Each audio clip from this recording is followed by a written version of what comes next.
এই বাচ্চারা, আজকে আমার জন্য কুরবানির গোশত নিয়ে আসার কথা ছিল, কে নিয়ে এসেছে? স্যার আমি নিয়ে এসেছি। কই দেখি। এই নেন স্যার, আমার মায়ের হাতের রান্না কিন্তু খুব স্বাদ।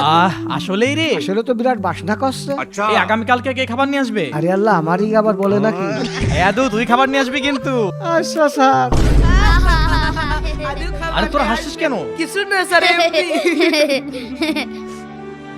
এই আজকে খাবার কার নিয়ে আসার কথা ছিল, এখনো তো কেউ খাবার নিয়ে আসলো না। স্যার আদু রান্নার কথা ছিল। ওর খাবার দেওয়া লাগবে, তাই মনে হয় ও আসেনি। কি বলে? কি বলছিস কি তোরা এইসব? স্যার এই যে সেমাই। সাথে সেমাই খাবে। এই থাম তোরা।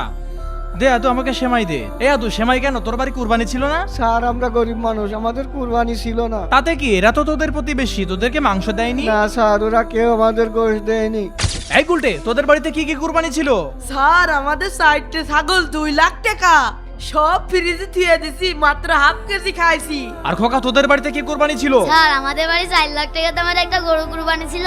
আমাদের গরুটা এলাকার সব থেকে বড় কুরবানির গরু ছিল। শোনো, কুরবানি মানে শুধু গোশ খাওয়া নয়, কুরবানি মানে গরিব মিসকিন আত্মীয় স্বজন সকলকে নিয়ে গোশ বন্টন করে খাওয়া, একসাথে আল্লাহর এই নিয়ামতকে ভোগ করা। কি বলছেন স্যার? আর তোমরা কিনা গোশ ফ্রিজে রেখে দিয়েছো? এভাবে কুরবানি হবে না, শুধু গোশ খাওয়াই হবে। স্যার এটা তো আপনার জানাই ছিল না। বন্ধুরা, তোমাদের কি কুরবানি ছিল কমেন্টে জানাবে এবং ভিডিওটি লাইক করবে।